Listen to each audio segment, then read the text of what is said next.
Mike and Tech.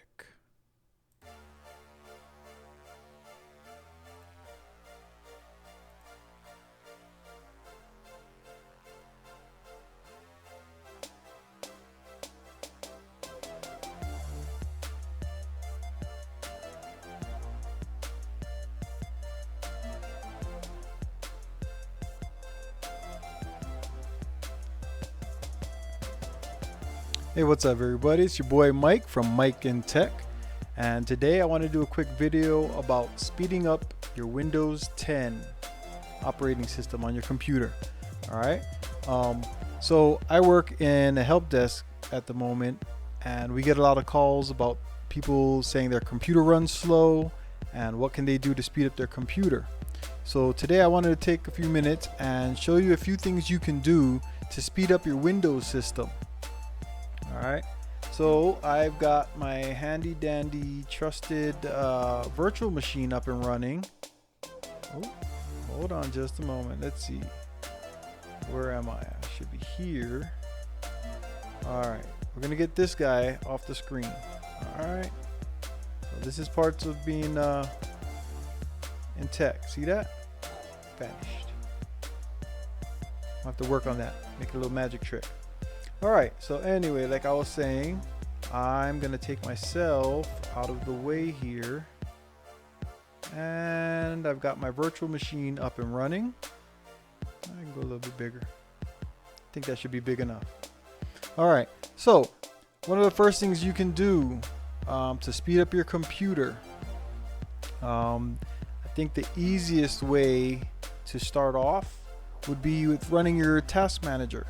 Alright, so if you take your arrow and you right click down here in the Windows start icon, okay, and go up to task manager, okay, in here you can see everything that's running. Alright, you can see how your computer is performing. Remember, this is a virtual machine, so the numbers that you see in here are skewed because it's not using all of my resources on my computer, just some of them.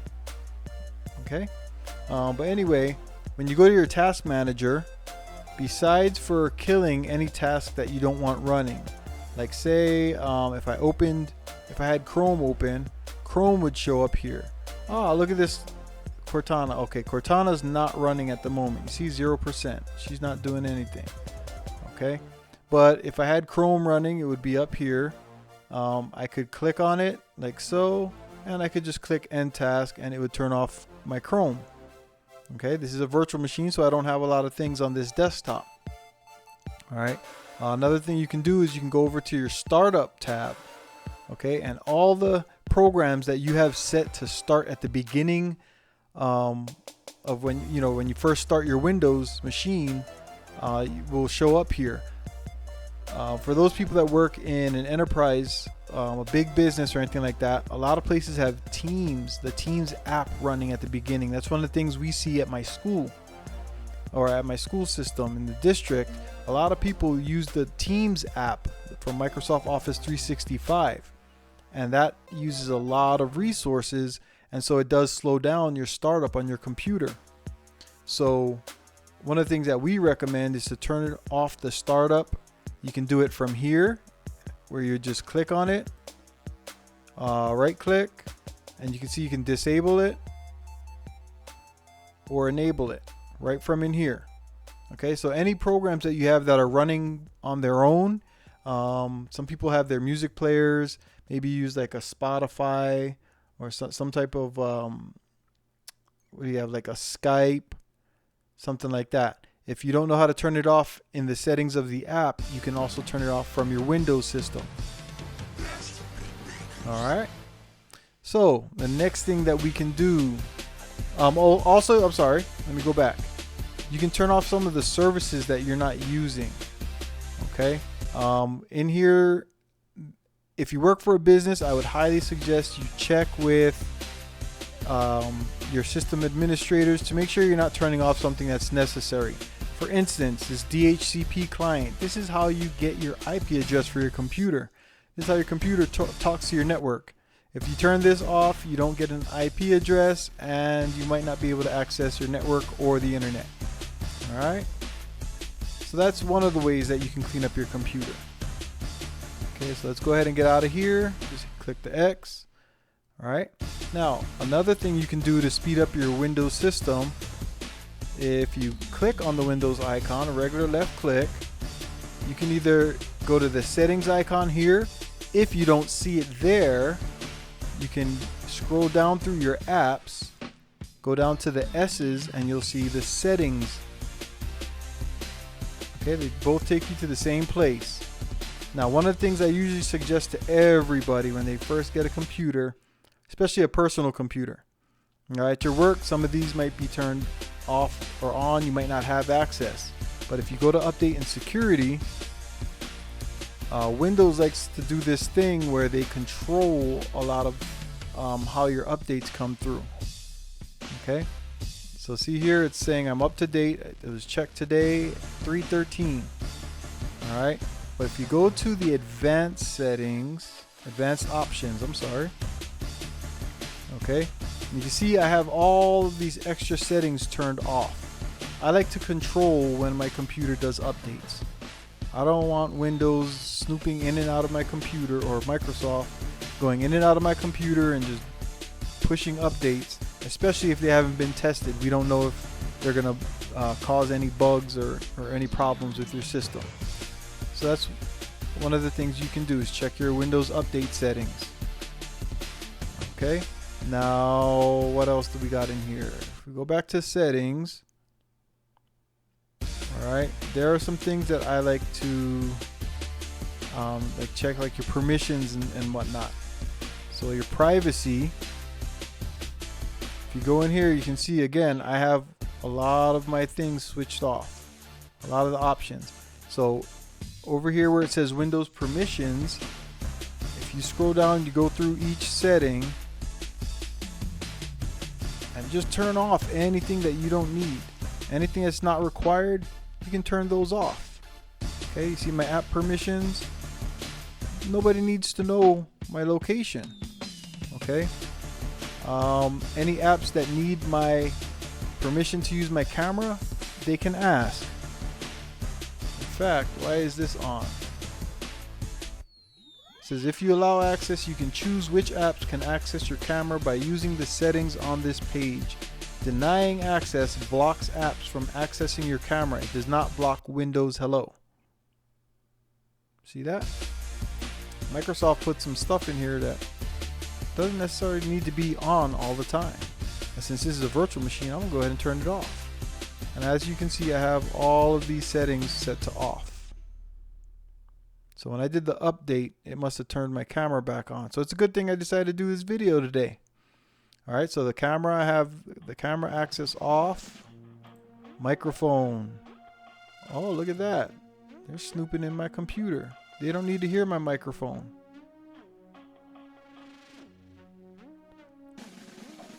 Okay. Let's see, voice activation should be off all the time. Notifications. You can turn off your notifications so that you don't have extra information traveling through your computer, through your network and your system at random times. I turn off the contacts because this is not a phone, this is a computer. Unless you're using your computer like with Skype or something like that, you don't need to have your contacts on all the time. Okay, calendar, I have it off because this is a virtual machine. Okay, phone calls, again, I'm not using Skype on this computer, but look at that. When I did the update, it says allow apps to make phone calls. Why is that on? Let's turn that off. Call history, there should be no call history. So see, these are all settings that can be changed. No, I don't want apps to access my email. Tasks, I don't need on because I don't do anything with this computer. Messaging, I don't text with this computer. Radios, I don't need that on. Other devices, don't need to talk to my virtual machine, so I set that off. Some people do have phones or like the IoT, if your home alarm or something like that is connected to your computer, you might want to have that on, but make sure that it's set to just use the trusted devices.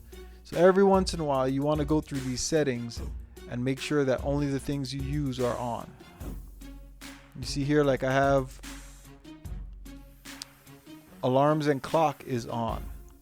Okay, everything else should be off. Is there anything else on? Oh, of course, settings has to be on for me to change the settings. Snip and sketch, I have that on because when I do use the Windows virtual machine, if I need to copy and paste any pictures or anything like that, or take screenshots, that's what snip and sketch does. So I do have that on, so it will run in the background.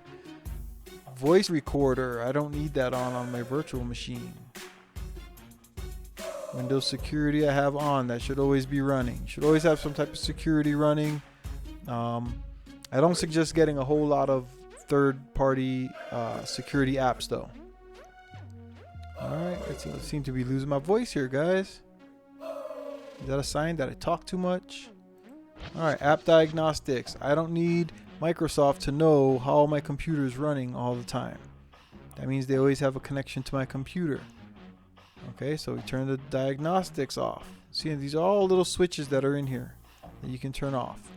Automatic file downloads.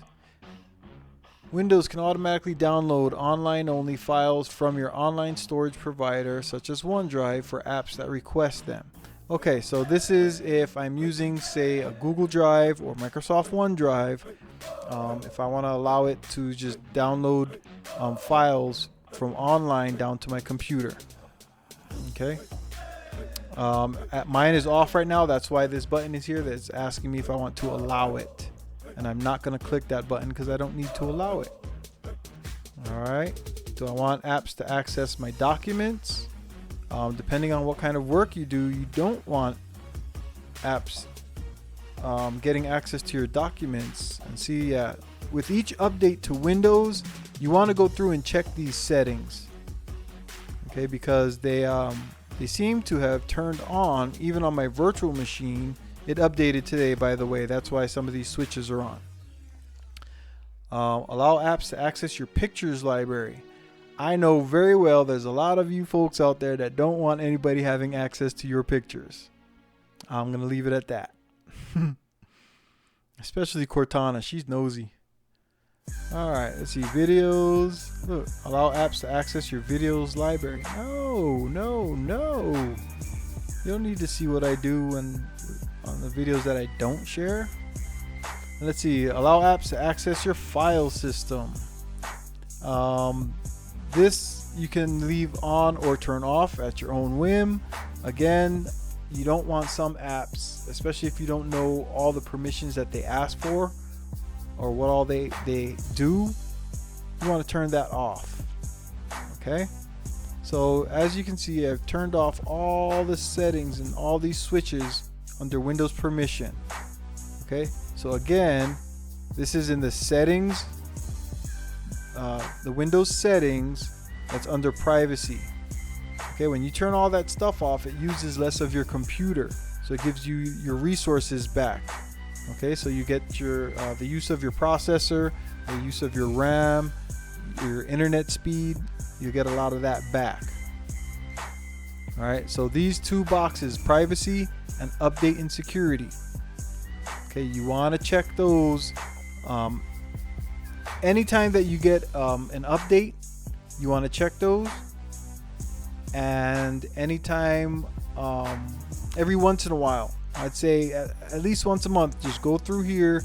You saw how I did it, and I was talking through it. It'll only take you a minute or two to go through and check the privacy settings and your update settings.